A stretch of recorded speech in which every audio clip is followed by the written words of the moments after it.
హైదరాబాద్లోని జగదేగుట్టలో గత నెల 29న జరిగిన అనిల్ అనే వ్యక్తి హత్య కేసును ఛేదించారు పోలీసులు. తన భార్య భాగ్యలక్ష్మి మరో 5గురితో కలిసి హత్య చేయించినట్లుగా గుర్తించారు పోలీసులు. ఈ ఘటనపై 4 నిందితులను అరెస్ట్ చేసి రిమాండ్కు తరలించారు.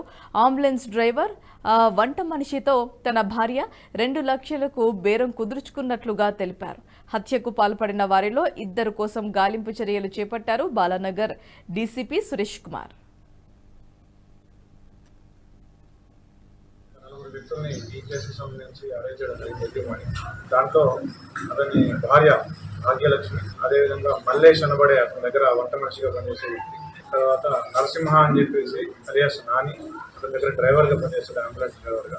నవీన్ అని చెప్పేసి ఇతను కూడా అంబులెన్స్ డ్రైవర్గా పనిచేస్తాడు. ఇతనికి అంబులెన్స్ ఉన్నాయి, ఒక 6 అంబులెన్స్లు ఉన్నాయి. అంబులెన్స్ బిజినెస్ చేస్తూ ఉంటారు. దాంతో పాటుగా ఒక చిన్న హోటల్ టిఫిన్ సెంటర్ కూడా మెయింటైన్ చేస్తూ ఉంటారు. సో ఇతనికి కృష్ణవేణి అనే మహిళతోటి గత 2-3 సంవత్సరాలుగా సన్నిహితంగా ఉంటుంది. దాంతో ఇతని భార్య భాగ్యలక్ష్మి ఆవిడ మీద కోపం పెంచుకొని ఆవిడతో సన్నిహితంగా ఉంటున్నాడని చెప్పేసి ఈ మల్లేష్ తోటి, అదేవిధంగా ఇతని దగ్గర డ్రైవర్లుగా పనిచేసే నాని అండ్ నవీన్ తోటి కలిసి ప్లాన్ చేసి అతన్ని దాదాపుగా ఒక 2 నెలలుగా వీళ్ళు ప్లాన్ చేస్తూ ఉన్నారు అంతమందించాలని, మర్డర్ చేయాలని.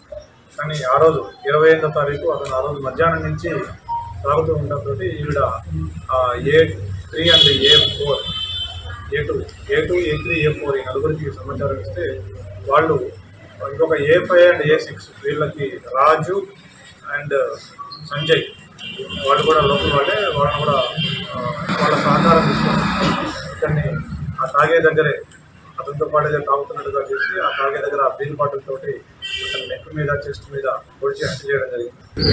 భాగ్యలక్ష్మి, మల్లేష్, నాని, నవీన్, రాజు అండ్ సంజయ్, మంజు వీళ్ళందరూ కూడా అక్యూజ్డ్ అని చెప్పేసి తేల్చడం జరిగింది. ఇందులో ఇప్పుడు 4 అరెస్ట్ చేశారు. వీళ్ళు చేసిన హత్యని ఏ విధంగా చేశారు, ఎందుకు చేశారు అనేది కూడా అంగీకరించారు. అవుతాయిదని కూడా రిమాండ్ చేస్తారు. ఇవాళ రిమాండ్ చేస్తారు. వీళ్ళకి ఏమైనా పాత బ్యాక్గ్రౌండ్ ఉంది? పాత క్రిమినల్ బ్యాక్గ్రౌండ్ అంతగా ఏం లేదు. బట్ రాజు అండ్ సంజయ్కి కొద్దిగా ఉంది. ఈ మల్లేష్కి కానీ, నానికి కానీ, నవీన్ కానీ వీళ్ళకి ఎవరికి లేదు. వీళ్ళందరినీ కూడా ఈ A1 భాగ్యలక్ష్మిని ఎంకరేజ్ చేసి ఈ A1 తోటి ఆవిడ ఇంటిమసీ ఉండేది. A3, A4కి మీకు అంబులెన్స్లో బిజినెస్లో షేర్ ఇస్తామని చెప్పేసి వాళ్ళు అట్రాక్ట్ చేయడం. వీళ్ళు A3 అండ్ A4 వెళ్ళి రాజుని, సంజుని డబ్బులు ఇస్తామని చెప్పేసి వీళ్ళకి. ఈ వీడియో మీకు నచ్చినట్టయితే లైక్ చేయండి, 10 మందికి షేర్ చేయండి. అలాగే కామెంట్ల రూపంలో మీ అభిప్రాయాలను మాతో పంచుకోండి. Nationalist hub group of channels ను సబ్స్క్రైబ్ చేసుకుని తెలుగునాట జాతీయవాద జర్నలిజాన్ని ప్రోత్సహించండి. ఈ వీడియో కింద ఉన్న బెల్ ఐకాన్ పై క్లిక్ చేయడం మర్చిపోవద్దు.